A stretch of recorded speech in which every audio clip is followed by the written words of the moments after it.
All right, welcome back to the Jiu-Jitsu Mindset. My name is Pete Deeley, and my partner in crime, Professor Lucas Rubbo, is off this week.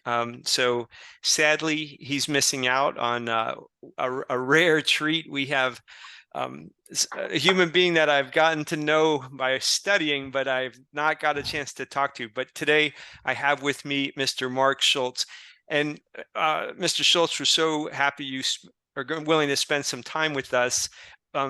There's so many ways we could introduce you in terms of your achievements, but the world knows you as a gold medalist, as a two-time world champion, as somebody who is an NCAA champion 3 times, and in the world of MHB, you are 1-0. So we know that there's many things that you've won. You're also a New York Times bestseller. But in my preparation for us, I think people will agree with me who are meeting you for the first time through this. You're really quite a wonderful human being. And of all the things that you've done that is impressive as accomplishments, like getting to study for this interview, I also think you're like a remarkable person. So thank you, Mr. Schultz. I appreciate it. Wow, thank you. Thanks for that intro. That's quite a compliment. Thank you. I didn't expect that. Well, there's so many things that you've talked about in the past, and I wanted to make our time something, that isn't a repetition, because I know lots of people want to interview you and talk to you. And I wanted our audience, who is primarily an audience interested in jiu-jitsu, to figure out a place for us to start. And in my research, I listened to Rickson Gracie say, of all the roles of his life, who would he name as the toughest one? And who comes up but you? So I thought maybe you could talk to us a little bit about what it was like when you rolled with Rickson Gracie. And, as I have heard, you had him in a cradle twice for like 20 minutes at a time, which is, really an amazing thing to hear about. So he's a hero to many people in the jiu-jitsu world. Could you talk a little bit about that experience? Yes. 1993, I believe. I was the assistant coach at Brigham Young University, and I was sitting at my house one day, and I get the phone call from this guy named Steve, and he says, "Is this Mark Schultz, Olympic wrestling champion?" I said, "Yeah." He goes, "The greatest jiu-jitsu fighter in the world is in town. Do you want to fight him?" And I asked him, "What are the rules?" Right, And he goes, he's trying to intimidate me. He right. goes, "There are no rules." I said, "Really?" I was like, "Really? No rules at all? What are we going to do? Commit a homicide? Right. That's so What am I crazy. going to bite his throat out? Gouge his eyes out?" But I wasn't going to back down. Right, So I said, "Okay, fine. You meet me in the BYU wrestling room a week from Thursday because I had to go to the NCAA's. right. We'll fight it out, commit a homicide." I didn't know what. I couldn't even think straight for like that whole week because I Sure. was so, consumed. I didn't know who this guy was. I don't know what's going to happen. I never been challenged like this before, Right, and so the day rolls around, and I walk into the BYU wrestling room, and there's Rickson Gracie scooting on his butt, trying to hook the heels of my boss, Alan Albright, who was the head coach at the time. And I'm just looking at this like, this is the weirdest, right. Yeah. thing I've ever seen. And so as soon as I walk in the room, and I didn't tell anybody about this, but when I walked in there, the room was packed, and there Sure. was, and so when I walked in there, I, I everybody stops what they're doing. I don't know how they knew it was me, but everybody Right. stops what they're doing. Rickson gets up, comes over to me, and he goes, "Are you the guy?" I go, "Yeah, I'm the guy." "Are you the guy?" He goes, "Yeah, I'm Mm, the guy." And he goes, well, what I do, and he's got this Brazilian accent. I can't really do a Brazilian accent that Right. well. Right. He goes, what I do is I punch, kick, elbow, knee, headbutt. But today we just do submission grappling. Right. And I was like, thank God it's not going to be a homicide. And Right. Oh my so God. we went into the center of the room, and he just stands straight up, and he just kind of makes this motion with his hands. Right. I go, okay, here we go. And I took him down, and I had him in a cradle for about 20 minutes. Amazing. And there was no talking going on. It was just me Right. holding him there. I didn't really know what to do. Wrestlers aren't. If you don't practice submission holds, you don't know how to do them. And if Sure. you look at the wrestling rule book, I mean, you open up, see all the rules that are against wrestling. Right. It looks like a jiu-jitsu instruction manual. Yeah. Right. So I didn't know any of these moves, But anyway, I did break the Turkish wrestler's arm in the Olympics with Oh, what that's we right. called Yeah. the double wrist lock back Mm-hmm. then. The Brazilians came to America about 10 years later and renamed it the Kimura. Right. But so I did know that, and I had a little bit of judo training where they do submissions in judo, they do Right. chokes and arm locks and stuff. So I knew to keep my elbows in and my chin down. Yes. But other than that, I was just kind of making stuff up on the fly. I mean, I had him in the cradle for a long time. Right. And then finally my grip just gave out. Right. And, 20 minutes of holding the guy in a cradle is a Yeah. long Especially time. Rickson. My God. Yes. And, Rickson is very calm under pressure. Yes. That's one thing about him. I think he's probably the best in the world at is Right. just keeping his cool, And Mm-hmm. so so after my grip gives out, he throws his legs around my upper body, and Right. I kind of let him do it a little. It was so strange what he was doing. I Yeah. really wanted to know what this guy was doing, Right. and the next thing I know, he's got me in a triangle, and I'm Y- tapping out. Sure. And I was like, wow, that is the coolest move Right. ever. I go, let's go again. So we went again for another 20 minutes, and I've been on top of him now for 40 minutes, and Right. I can't get anything on him. And I'm just making moves up on the fly, and I've been on top of him for 40 minutes, and I haven't been able to get anything on him. So I thought maybe I should let him get on top of me, see if he can do anything there. Right. So I let him reverse me, Right. and me being a wrestler, I had brainwashed myself to always go belly down. Right. So it just instinct. I went belly down, and I got my arms like straight out, like Right. I'm in freestyle, trying to keep from being turned, Mm-hmm. And of course, my neck is left open, and Nick Rickson starts doing this Yeah. thing with his thumbs, and he's going underneath my chin, and Right. finally he's got the rear naked, Yeah. and he taps me out again. And I was like, wow, I was just blown away. I was like, I can't believe I never imagined any martial art like this existed anywhere in the world. Yeah. And up to that point, I had always thought that wrestling was the ultimate martial art, even though it's not a Right. martial art, it's a sport. But I thought it was as close to a street fight as you can get. And Yeah. I was wrong, but not by much. Right. Right. Collegiate style wrestling, I think, is a little bit closer to a real street fight Mm-hmm. than freestyle wrestling.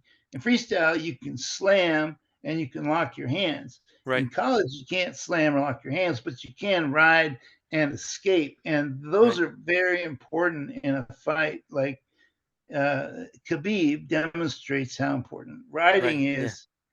And and Yo Romero, in a backhanded kind of way, demonstrated how important escaping is. Rio Romero is a world champion. He's silver medalist in the Olympics, but he has no collegiate wrestling training, Okay. so Okay. he doesn't know how to escape. So when he got taken down one time in the UFC, he couldn't get up.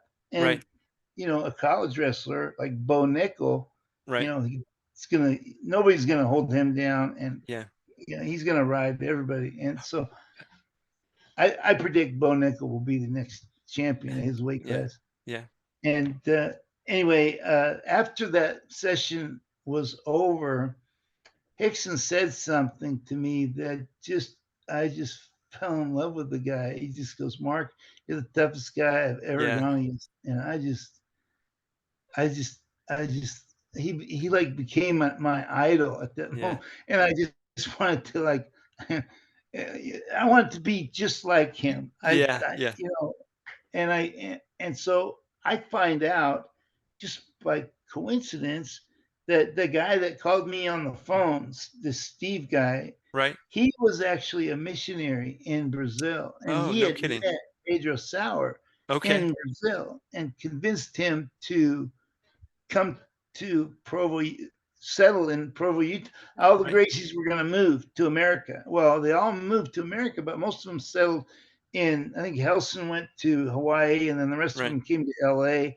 Right. But Pedro came to Provo, Utah, of all places. Right. I mean, you talk about a strange change of Yeah. environment. I Yeah. mean, That's right. going from Rio de Janeiro, Brazil, Yeah. to the heart of Mormonism. Yeah. Right. That's quite a change. Oh my God. By the way, I left the church about 6 months ago. I resigned from the Mormon church. Yeah. I know that's been It's I all know. BS. What? Well, no, I know I've seen some of your conversations about. I know that's a very important, thing that's gone on in your life. One quick note about like wrestling as street fighting or closest to, I was looking at like Alexander Karelin. Is that how you say his last name? Karelin. Karelin. Karelin. And he seemed awfully ferocious. As if somebody had to fight Karelin in a street fight as a wrestler, he seemed about as scary as people get. I don't know if he would have ever chosen UFC as had he been, in a different era, but he certainly seems like he was cut from that cloth. Yeah, I don't see. The thing about wrestling is I don't think people take into account the fact that most surfaces in the world are hard. Yeah, And right, wrestling and jiu-jitsu are both done on mats, where there's a lot of padding, so nobody gets hurt. But if you're a wrestler and you're in a street fight on a concrete street, right. your takedowns are going to be way more vicious. Your Yes, backseat yeah, plates may kill people. right. You're going to end up on top, and the guy's head's going to be 2 inches from the concrete, and Yeah, all you got to do then is smash his head into the concrete yeah. It's and a knock him homicide. out. Use the earth as a weapon. Right, right. And wrestlers, 9 times out of 10 are going to end up on top. So that's one thing people don't realize about wrestling. And wrestling has been exposed now by the UFC as the most effective foundation for Right. UFC fighters. So 28 of their champions have been wrestlers. Yes. 17 or 18 have been Brazilian Jiu-Jitsu guys. And then there's, I think, kickboxing comes below that, like at 10 or something. And then it goes down from there. But wrestling was in the bottom of the basement, like the dungeon, as far as status goes, like in high schools and college, Right. people were just, kind of, I don't know, they were like calling us mat fags and all these, Yeah. disrespectful kind of, connotations and stuff. But now, because the UFC has exposed wrestling, now is enjoying a very high level of status where it should have always been. But Yes, I agree. Well, as I'm usually I have Professor Lucas Rubbo with me, who is, he is the jiu-jitsu expert. I'm into my jiu-jitsu journey maybe like 3 years, so I'm very much a beginner. But I know every time I get on the mats with a white belt who was a wrestler, that white belt who is a wrestler approaches jiu-jitsu very differently than if you don't have wrestling in your background. Immediately. And I'm not I'm 53, so I'm not quite a youngster, right? And I know if even at my own age group, if someone wrestled in high school and then they start jiu-jitsu, they are a very different athlete as it relates to jiu-jitsu than people who have never been exposed. In the when you talk about Rickson, that in that experience, it's you became, affectionate with him, and that respected him. I'm curious, like um, from like a mindset perspective, you're a Hall of Famer at that time, right? Like you're been the champion of the world. Um, the fact that like you had this experience with him, and instead of being um, disappointed or angry with him, that it didn't work out differently, you seem to instead invoke in you like a respect for him, and a attraction towards like his character, which I find. Yeah, so maybe you could tell me a little bit like that, because I think some people who are not involved in these types of experiences, wrestling, jiu-jitsu, how what looks like conflict on the mats doesn't doesn't mean that it's conflict off the mats per se, that it can be an experience of learning and growing, and not something of like that builds anger and antagonism. So because reading about Rickson, listening to Rickson, he seems like a very remarkable human being also. And so being in proximity to him, that's how I think I would react to him. But you were younger then, and it seems like, even as a young champion, like you encountered this other champion and he brought out something good in you. Is that fair to say? Or could you talk a little bit about that? Absolutely. I might have resigned from the Mormon Church, but Right. I have always had a strong belief in God, and I Right. believe that the the all of the I also believe that coincidence is the way God speaks to us on the earth, Right. and there were so many coincidences that had to happen in order for me to get my happiness back Yes. after DuPont had robbed me of it, 8 years earlier. Right. And I mean, Rickson played a very big part in that. And, when I, after I had that match with Rickson, I was such a fan of his, and Mm-hmm. such a, I just worshiped him. Yeah. And I watched everything that he did, and Yeah. that match that he had with that black guy, I think his name was Zulu or Yeah. Sure. something, Yeah. Uh-huh. and I was watching the way Rickson carried himself, the way Right. he walked into the ring. Mm-hmm. He jumps over the top rope and he stretches out, in this really long kind of exaggerated, arching, stretching motion, and Right. he just looks so relaxed, like he knew that he was gonna win, and Right. he just I don't think he was, to me anyway, it looked like he wasn't worried about how it was going to happen, but he just knew it was going to happen. And I, so I studied his style very Right. closely. I studied his stance Mm-hmm. and uh, how he kind of lured his opponents into Yeah. him. He would back up, back up. He would make his opponents come at him. They would have to go forward, so that when he decided to close the distance, he could either go under Right. or maybe just tackle him from the front. And it added to the momentum of his attack. If somebody's attacking you at 60 miles an hour and Right. you're attacking at 60 miles an hour, that's a speed of 120 miles an hour. Right. If you're standing still and this guy's going 60, that's a speed of only 60. Right. So he used his opponent's momentum against him, Mm-hmm. and I really and matter of fact, after I won in UFC 9, I had these two Japanese reporters come up to me, and they said, "You look, like Rickson Gracie," and I'm like, Yeah. "Well, Yeah. that doesn't surprise me because I was trying to look like Rickson." Right. And Right. Yeah. You've been studying and modeling. Right.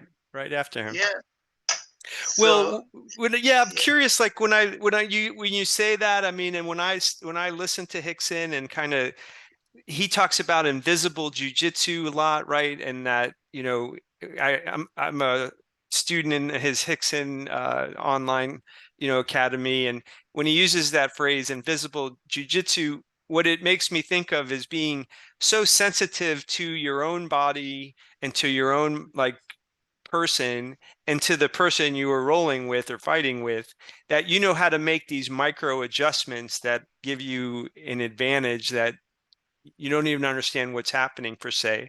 I mean, is that when you observe that relaxedness and as you adopted that sort of relaxedness, I mean, is that similar to what you experience? I mean, is it just such a precise knowledge of like where your body is and where your opponent's body is that gives you that advantage? yeah, you saw the first Avatar, right?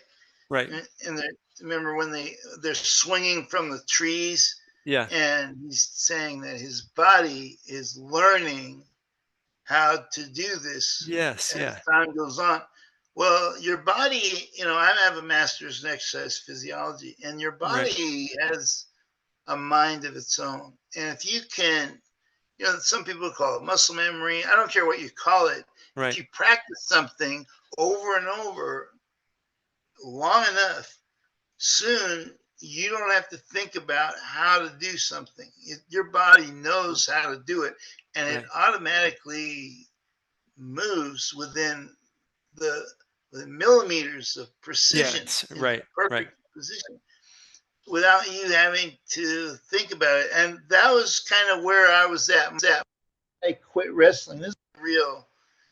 It's kind of it's a crime that I quit in 1988 because that was the first year Yeah. I really my body knew what to do.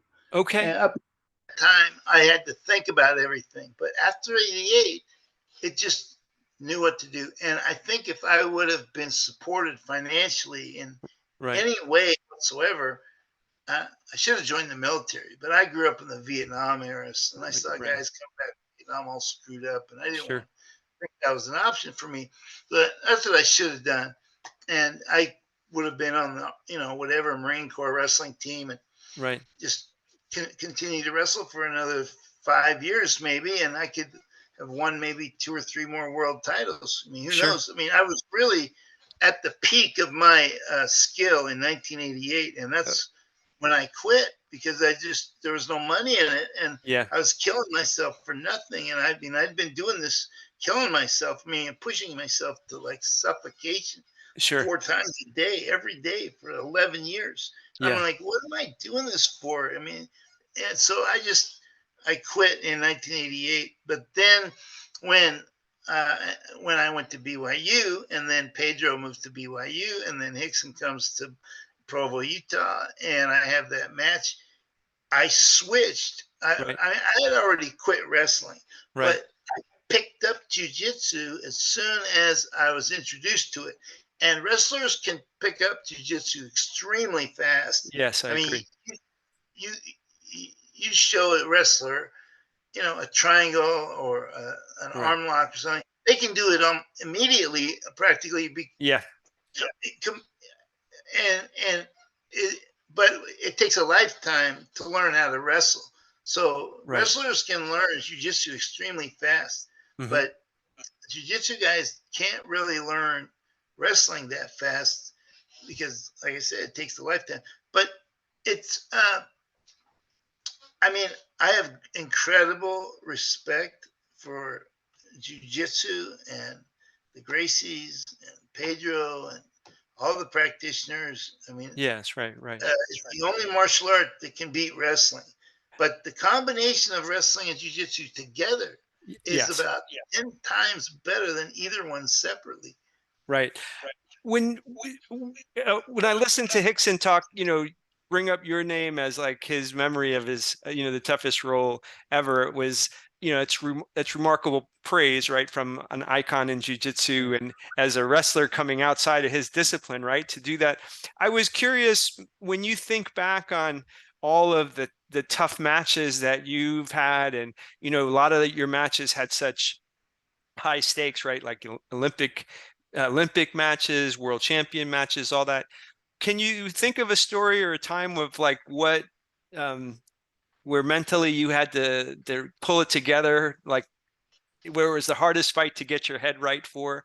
Like what was the toughest match that way? Because it sounds like your body, you continually refined your skills, and clearly you were beating everybody. But sometimes like the body gets refined, but the mind it's sometimes a harder animal to bring under control. Yes. We all live inside our own minds. Right. Our world is between our ears. Hmm. And whatever we think is reality, that's reality. So Right. I I've had I was trying to think of one match that stood out for me. Right. There really isn't one. Hmm. There's a couple. There's maybe five or six. One is my match against Reza Karabajak, the European champion from Okay. Turkey. First match of the Olympics. The way you do your bracket sheet in the Olympics is you weigh-ins is you step on a scale, buck naked, you're reaching a bucket, you pull out an egg, and inside the egg is a number. And Okay. all the odd guys go on one side, and the even guys go on the other side of the bracket. And then they wrestle like two separate tournaments, and then the winner of the odd bracket wrestles the winner of the even bracket for the gold medal. Right. And when I pulled out that egg out of my bucket, I pulled out the number 6. Well, Reza Karabajak, the number one ranked guy in the world, is right behind me. He reaches in and pulls out the number 8. So Okay. first match, 2 wrestles 4 and 6 wrestles 8. Means Okay. I got the gold medal match, my very first match. And this is only my second international tournament, and I am pissing my pants. Oh, for I sure. go back to my hotel room and I just sit there staring at a wall, sweating, Right. waiting, sitting, waiting for this match.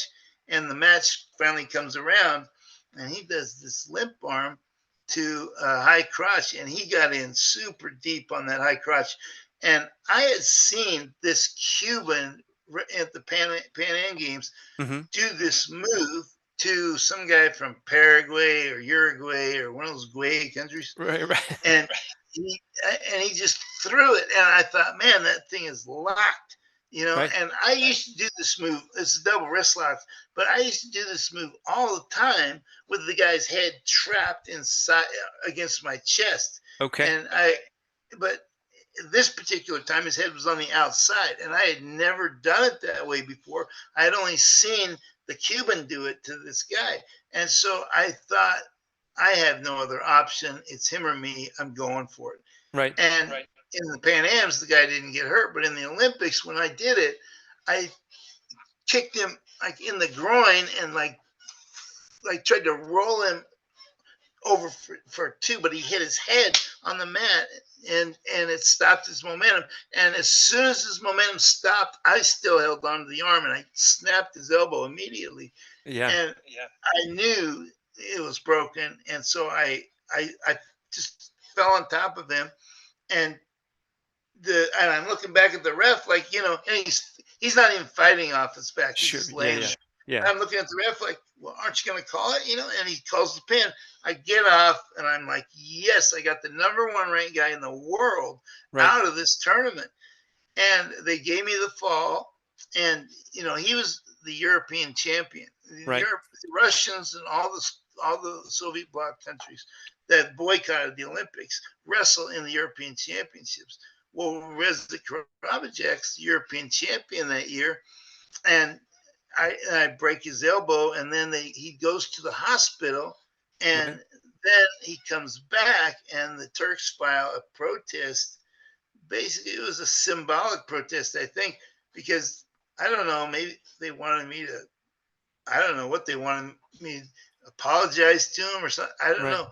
But then I had another match that day, and so it would have been very difficult to throw me out of the tournament for excessive brutality, which is what they came back and disqualified me from that match 8 hours later, which is not really in the rules. You can't Right. really do that. But you have to file your protest within a half hour. Right. Well, they filed it 8 hours later, and they made an exception because his injury was so bad. But that's not. I mean, and then they made a rule, I think that day, against the double wrist lock.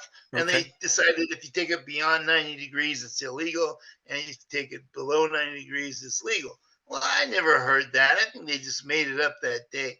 Yeah. And anyway, it's good to have a rule named after you, I guess. But my brother had one on the front. But then I had a super, super close match. Probably the closest match I ever had in my life was my third match of the Olympics. And oh, by the way, he when they disqualified me from that match with Turk, I'm sitting in the stands with my mom, and they announced over the loudspeakers, Mark Schultz has just been disqualified from his match against Turkey for excessive brutality. And my mom freaks out. She thinks I've been thrown out of the tournament. And I told her, look, relax. It's no big deal.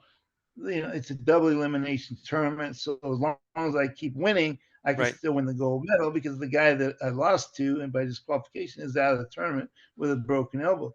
So I had already processed. She hadn't processed any of that, but I already had all that processed. So anyway, I had that match against the guy from New Zealand. Then I had this Canadian named Chris Rinke who beat me at the Pan American Games. And it was, I think he beat me by 1 point. And then we were wrestling. And not only did Rinke beat me, but when my college coach quit, my senior year in college, he took a job as the national coach of Canada. So now he's coaching Rinke against me. Oh my goodness! He knows you deeply. Anyone. Right. Yeah.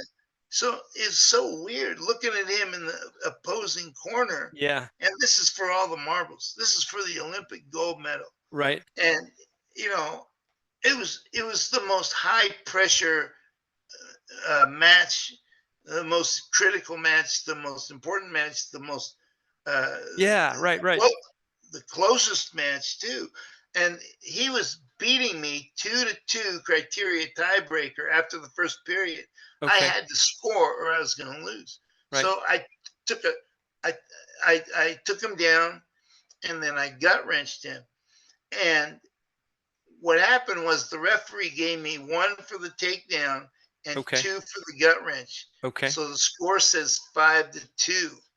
Now, whoever has the most 2-pointers in a criteria tiebreaker situation, that guy wins. So now I've got a 2-pointer, which means he's going to have to score 3 points to beat me. He's going to have to score 4 points. 4 points, right. So I'm thinking, I won this match. And then I'm wrestling, I'm ahead 5-2. I'm wrestling. I'm thinking I got this match in the bag. And then I look over at the scoreboard and it says 4-2, not 5-2. And it turned out the guy, instead of rolling over his shoulders, he went palm to palm. And so that's only a 1-point gut wrench. So instead of him having to score 4 points to win, now he's only have to score 3 points. Whoever scores last, when he only has to score 2 points to win. Because whoever scores last, if you both got all 1-pointers, the guy that scores last wins. So all he's got to do is score 2 points, and he wins. So it went from 4 points to 2 points in a fraction of a second, and nobody told me about the change. And I didn't even. I was trying to do math in my head while I'm wrestling. It's so weird. Anyway, as I'm doing all this math in my head, he takes me down again. So now it's 4-3. So now if he scores another point, he wins. And so, but I'm thinking in my mind, because the way that they had screwed up the way they gave me points and then took them away, it screwed up my math in my head. Sure. And so I'm thinking, if I give a point away, I can still win the match. But that Right. wasn't true. If I Okay. gave that point away, I would have lost the match. But I'm thinking, and the referees hate me because I broke the Turk's arm, and they're Oh, screaming yeah, at yeah, me, yeah. going, "Passive rouge, passive rouge." That's passive red. That's the Okay. international language is French. And so I know, and I've already got 2 stalling calls against me. So Right. if they call me one more time for stalling, Okay. they're going to throw me out of the tournament. So I know I have to shoot or they're going to throw me out. So Right. I just, me thinking that I could win the tiebreaker criteria, I just didn't even set it up. I just threw myself in there Right. and I was going to let him take me down, and then uh, I would kill the rest of the time. Right. And so I throw myself in there, and he just happened to grab me in a front body lock.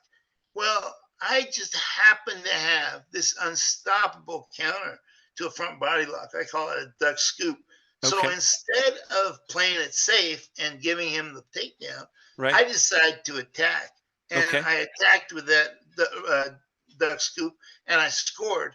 And I beat him 5 to Oh, the 3. three. Yeah. And then I had this, and then in the other side of the we were the even side of the bracket, which was the tough side. We had Right. the Rush, we had the Turk, me, and Rinky. The other Right. side wasn't that tough. So the winner of that bracket was the Japanese guy, and I had him in the finals. I beat him 13-0 in a Okay. minute 59. Right. But then I took they give the winner the bracket sheet. So I took the bracket sheet home with me, put it on my wall. And about a year later, I'm looking at the bracket sheet and I realized, had I given that point away, I would have lost the criteria tiebreaker and the gold medal, and my life would have been ruined. Oh my It was goodness. so weird coming to Yeah. this realization all by myself in my office. Right. It was just a weird feeling. I was just like so thankful I got that point. So But I'm I didn't curious. know that until a Yeah. year later. That's crazy. I mean, given the consequences of the match, right? I mean, and that for it to hit you there. If I'm to take, the Mark Schultz in 1988, when you said like your skills actually had sort of fused into your body that you didn't have to think as much, would um how do you think it would have played out different in that match if you had the Mark Schultz of 1988 in that match? I mean, would it have gone Oh, nobody easier? would have beat me. You I would have beat been, Mike yeah, Sheets 13-1. My right. last match in America, Uh-huh. I beat Mike Sheets 13-1. Mike Sheets is one of the toughest people on earth. If I would have let him go to the Olympics in my place, which I should have done, I'm sure he would have won a gold medal. Right. But there's actually a rule, an NCAA rule. I call it the Sheets rule. They Okay. call it the superior fall rule, or the technical superiority rule, Okay. where if you get 15 points ahead, you win the match automatically. Because Okay. Mike had a tournament in 1983 where he outscored his opponents 68-3. He humiliated guys. And so the NCAA made a rule next year, the technical fall rule, to avoid humiliating people like that. So I call that the Mike Sheets rule. But that's how good Mike is. Right. He's incredible. And he's the first American to beat me in 5 years. He pinned me in the pre-Olympic trials. I was losing my motivation to compete because I was in a terrible situation Right. with this idiot, psychopath, selfish, spoiled, trust fund brat DuPont. Right. I just Yeah. could not deal with him, and it was a big mistake going there in the first place. But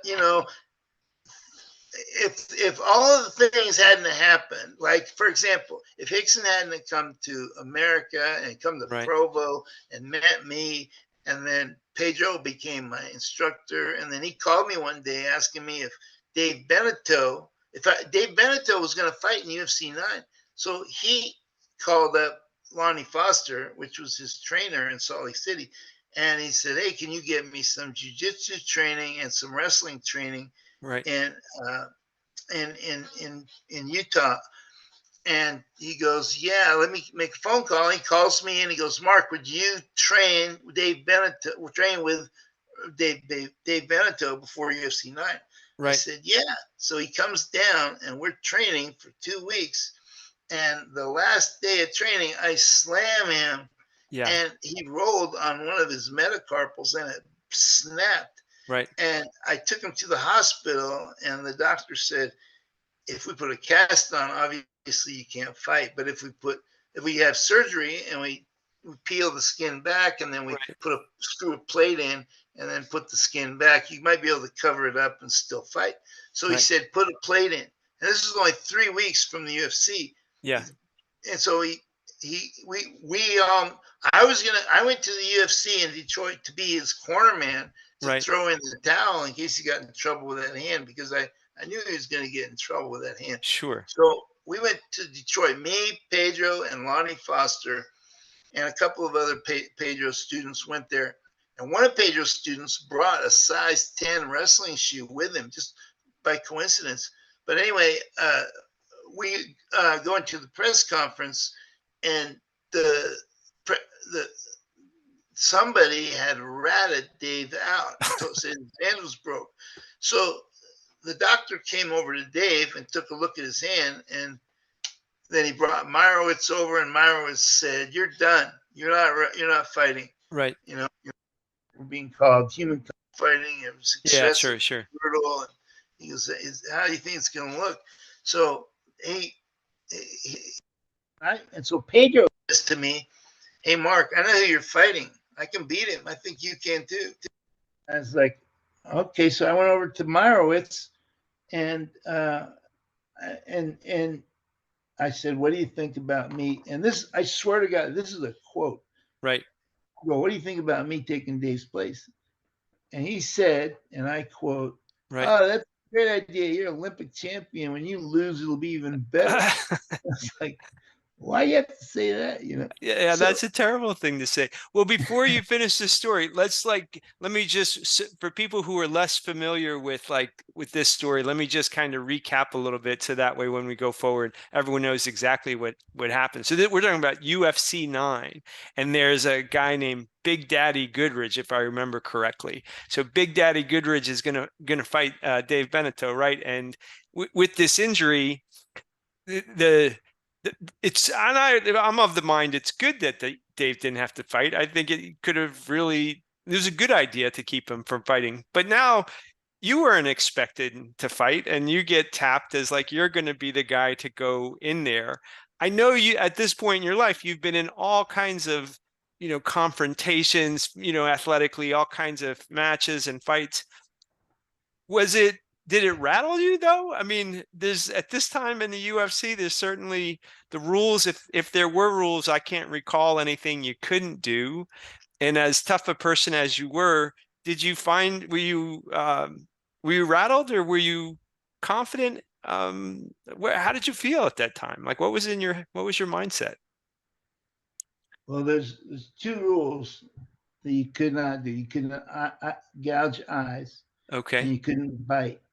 But Okay. everything else, they made a new rule that day That day. that said if you can wear shoes, but if you do, we're not going to let you kick. Okay. So I decided to wear. Well, one of Pedro's students just coincidentally brought a size 10 wrestling shoe with him. Right. I didn't bring anything with me except a pair of Olympic trunks to work out with the Brazilians. Right. But this student of his brought a size 10, and so he gave me those. So when I went over to Meyerowitz and I said, "Hey, what do you think about me taking Dave's place?" He goes, "Oh, it's a great idea. When you lose, you'll be even better." And I said, "Can you give me a night to think about it?" And he goes, "Yeah." So they wake me up at all hours of the night asking me for a decision. They're pressuring me really hard, and I keep Sure. telling them, you guys need to leave me alone. I need sleep. If I'm going to fight next day, you guys got to let me sleep. Right. So they let me sleep till 10 a.m. Okay. And then they called me and said, we got to have a decision right now or we're getting someone else. So I got Pedro to go with me, and we went down to the lobby, and I told Marowitz and Art Davies, give me one more minute. And I went over to a corner and I got down on my knees and I Okay. started to pray. This Right. is my LDS days, but I would have done it, I think, even if I wasn't LDS.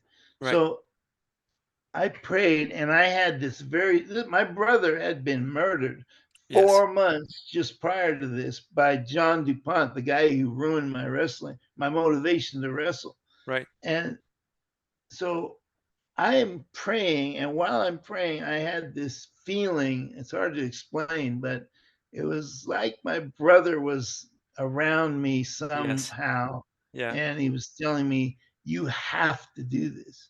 Right. And so I got up. I said, I'll do it. And I told Pedro, I go, I'll do it. And we went back to the thing. We signed the contract. Me and Pedro went outside and we did some wind sprints to warm up. And Right. then Dave Beneteau gave me his cup and his mouth guard, I think. And then this guy, Andrew, the student of Pedro's, gave me those wrestling shoes. And then I had an AIDS test, and it was a real quick turnaround. And 8 hours later, I'm in the octagon fighting, Yeah. and I won. And now Gary Goodrich and I are great friends. He's one of Yeah. my best friends. He's a great guy. Yeah, it's fascinating, right? I mean, here is another example of like you're fighting this man, and then but the fight is in the context of the fight, and then when you get outside of that, this person, clearly earns your respect, and now you guys are friends. So I didn't realize it was quite as close to your brother's murder. I did. It was only 4 months, and that's such an eye blink of a time for something like that. I'm curious, as you talk about it having like returned some of your happiness, that experience, is that did did you need something very, very extreme to begin the process of healing? Like did it need to be something as intense as that? Because it's regardless of how tough you are, it's still something brand new. It's still a tough guy in the ring. There's all kinds of opportunity for it not to go right. So there had to be some trepidation, like, okay. Um, but as I've heard you talk in other places, it sounds like it was a pivot in your life to kind of begin healing and returning some happiness into your life that might have seemed otherwise impossible. And I don't mean that I'm right about that, but that's kind of what I feel like I've heard. Um, so was the intensity of it part of what helped? Yes, it did. I didn't go looking for this. It Right. just landed in my lap, and I but it did take my mind off of the murder. I Right. couldn't grieve or feel sorrowful or any of that stuff. I had to focus on something completely different. Yes. So I didn't really intend for that to help me the way it did, but it really did help me. And after that was over, what the great thing about UFC 9 Right. was I I ended my career going out a winner. Yes. And in 1988, I had thrown my last match in the Olympics to keep DuPont from producing an Olympic champion. And you Yeah. can see this entire story being Yes. told on this episode of Fight Lore. It's called Wrestling Demons, Okay. Mark Schultz's Ultimate Victory. And you can see it for free now on YouTube.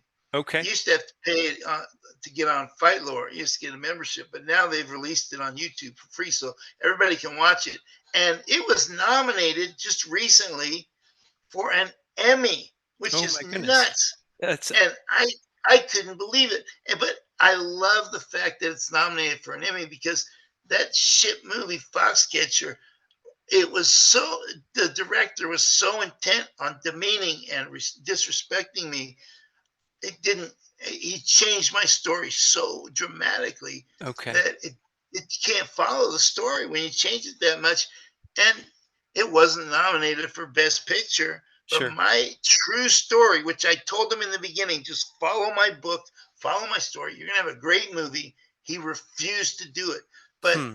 the Fight Lore guys, Ben Chilberti, the director, Andrew Hackman, the other director, they followed my story exactly, Okay. and it was nominated for an Emmy, Okay. which proves and it kills all the lies in that movie Foxcatcher, which is just full of lies. It's Yeah, all of that it's that yeah that movie got such like a wide audience, but it's the details of like how somebody would know who hadn't read your book, and it would be very hard for them to appreciate how far off the story was as it relates to you, because it's what got how that story got out there more than I think the book. So, but well, like in this period of time, it's such intense things. You have the murder of your brother, and now you have like the process of going to the Olympic Games. You make a choice to like you will not give the person who murdered your brother the chance to claim that victory in and of itself, which at tremendous personal cost to yourself. And then you end up in UFC 9, all within this incredibly short period of time. I mean, the mental strength that it would take to stay okay through all of that is extraordinary. And I guess that as we head in towards like the last part of the questions, is sort of that mental strength that you had to make it through that time. Is it just natural to who you are as a human being, or is it that you forged it through the way you disciplined your body? Like did all of that physical discipline, the suffocating yourself 4 times a day for 11 years, is that what built the mental strength? So I'm curious about like what's natural and then what's just you developed through all of that effort. yeah, very, very little of what anybody has is skill wise as a Hmm. wrestler Right. is natural. Wrestling is the most unnatural thing a human being can do. Right. And to, I mean, guys who work their ass off and achieve a high level skill, like my brother, Right. can beat anybody who's a good natural athlete like me. Right. And so,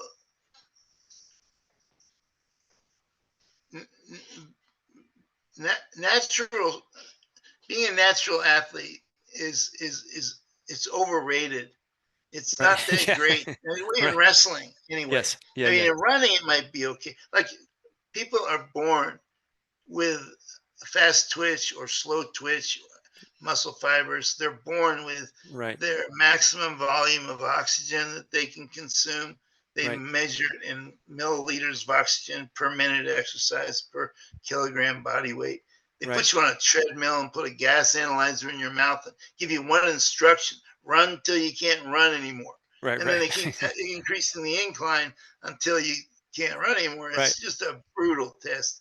And I had a really low max VO2, which means my body doesn't consume oxygen very efficiently, but I have extremely high uh, red, fast twitch muscle fiber.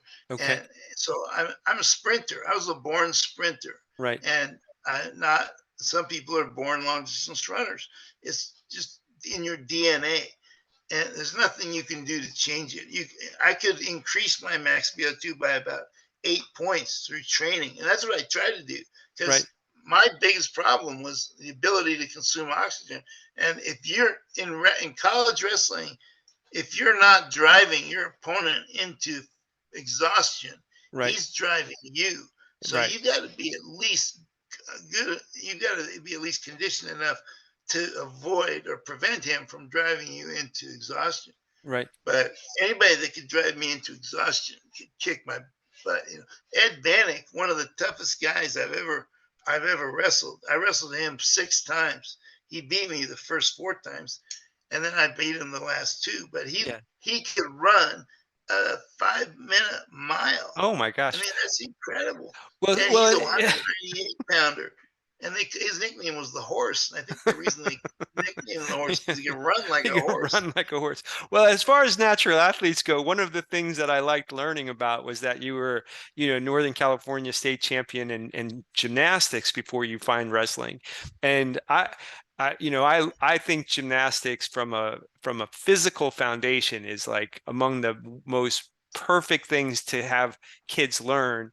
If I Yeah. was going to pick anything, and have you used this expression in other interviews, like, gymnasts generally can do the sports better than the people in those sports, like with just naturally. And so I think in terms of proprioception, learning where is your body in space?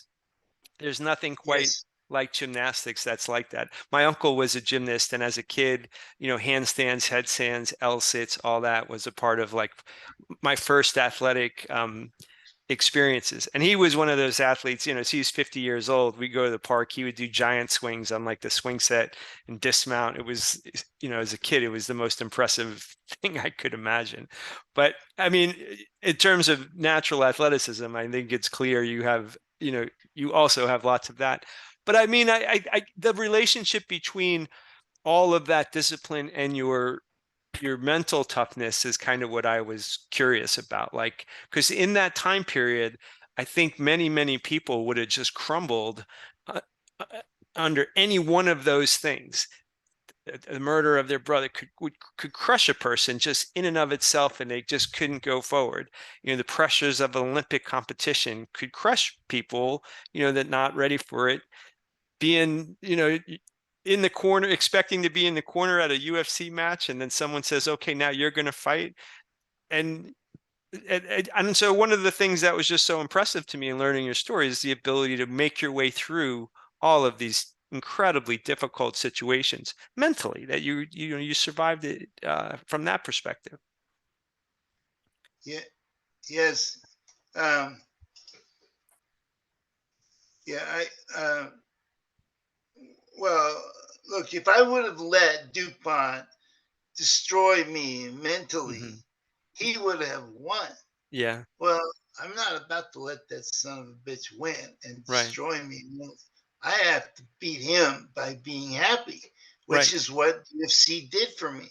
Yeah. I went out a winner. As much as he tried to destroy my happiness, he couldn't have done anything more to destroy it than what he did. I mean, the Yeah. guy, he ruins my motivation to compete, and then he kills my brother. Yeah. I mean, Yeah. what more can you do? And if I would have just crumpled like that, I could Yeah. not Yeah. do that and let that son of a bitch win.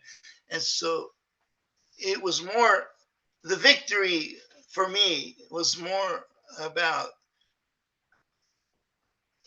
you know, him going to hell and Right. not taking me with him. Yes. I'm Yes. going to be happy the rest of my life. That's how I'm going to win. They say that living well is the best revenge. Well, Indeed. I may not live like a multimillionaire, but I'm happy with myself now because Yes. that I went out a winner. And not only did I go out a winner, I went out a winner in the UFC under no holds barred rules. And That's the right. reason I got into wrestling in the first place wasn't to win tournaments. It was to learn how to defend myself, Yes. Right. learn how to fight. Yeah. And so by winning in a no holds barred cage fight like Yes. Charles Bronson did in Hard Times, Right. even Yeah. though it's Right. Yeah. fiction, it still affected Yeah. me a lot when I was a kid. I Sure. saw that movie. I was like, wow, if that was real, that would be really intense. Yeah. And here I was 30 years later, actually doing it for real. Right. And so it was like a dream come true. And that wouldn't have come true if all the things hadn't have happened. Those coincidences hadn't happened Yeah. to bring me there at that time and allow me to go out a winner. Yeah. And so, Mr. Schultz, like, of all the things that like I learned about you getting ready for this, like, your accomplishments as an athlete, you're among the most successful athletes in the history of the species. Like, you're Hall of Fame, you've done all these things. But the thing that I will say that impressed me the most is this story of, like, you did not relinquish in the face of evil and darkness and all you didn't relinquish your happiness to the darkness, because having that sort of toughness is the thing that is more valuable than anything else, because everybody in their life that's listening to this has either had something extremely difficult or will have something extremely difficult in their lives. And it's our opinion on the podcast, Professor Lucas and I, that, like, training your body, whether it's wrestling, whether it's jiu-jitsu, whether it's whatever discipline, helps you with your ability to encounter those difficult moments stronger. You encountered one of the most difficult things a human being could encounter, and you were strong enough not to let it win, and, as you say, take you to hell. You stayed in the light, and that, to me, is as hard as it is to be an Olympic medalist, I think it's even harder to do that. I mean, I'm just so amazed at that part of your story. Oh, well, thank you. I mean, the blessing, being blessed like that, that's enough for me. I'm glad people like you, appreciate that kind of, situation and those coincidences and everything. But uh, yeah, I didn't have another choice. What was I gonna do? Yeah, I yeah, had to win. I yeah, had to shove it in his face that yeah, he could not bring me with him and make me miserable like he is. yeah. He's just misery loves company, Isn't that and the truth? I Yes. wasn't about to be his company in misery. Right. Yeah. And that's what he is. He's a miserable person. And he wants Yeah. to make other people miserable. That's what he did to Dave's family. Yeah. No, I mean, without a doubt. Well, um, let me just, as the last question, let me just ask you to speak to those people that are listening that, because you've become a black belt in jiu-jitsu, and jiu-jitsu is now a part of, who you are as well. And is there some people that listen to this are in jiu-jitsu, and we try to encourage those guys who start to not stop, because we feel like you don't really get your jiu-jitsu vocabulary until you're in it for a pretty long time. Like, it's a hard thing to learn, especially people like me who started later in life and were never a wrestler. Um, and some people are, like, listening, wondering, what benefit would I get from bringing this type of discipline to my life? So, just as my last thing, to those type of people listening, anything you would tell them? Well, no matter how old you are, it's never too late to learn something. Yes. And jujitsu is one of the best things you can possibly learn. Mm-hmm. It doesn't matter how old you are. I mean, how old do you want to be before you learn how to defend yourself? Yeah. I mean, Right. you could go to practice one day and your instructor might say, look, here's a list of all the rules in the UFC, and number one is no eye gouging. Right. So what does that tell you? If you're on the street and some guy tries to attack you, You're right. gouge him in the eyes. Right. So if just one thing you can learn by Yes. going to martial self-defense class might help you. It's all worth it, Right. and it'll make you happy because you'll feel more confident, Yeah. and you'll be able to protect your family better and yourself Right. better, and then you can go buy a gun. No, Well, staying calm, like you talk about Rickson staying calm. we have all these minor conflicts in our lives that, like, if we stay calm, don't escalate into bigger conflicts. And so, when you talk about being confident, being able to defend yourself, defend your family, I think in those small conflicts that don't need to escalate, I think people keep a more level head if they feel like, well, if something does happen, I have something to do. I know I have some plan in my head of what I might do. Um, one of the things that I'm going to take with me from this interview for the rest of my life is that expression you use, that like coincidences are actually the divine speaking to you. So you're talking to a beginning jiu-jitsu athlete who is doing this podcast because it's something that I feel strongly about, that our messages are useful to other people. And here I am speaking to Mark Schultz, this great champion, this great human being. And so that to me is the divine saying, well, this coincidence, is I'm taking that as a blessing, that I must be doing something good, because otherwise I wouldn't get the chance to talk with you. So, sir, I'm so grateful that you took the time today to talk with me. Well, thank you. It's an honor to be here. And, I'll come back anytime you want. But That's I really that's appreciate it. that's so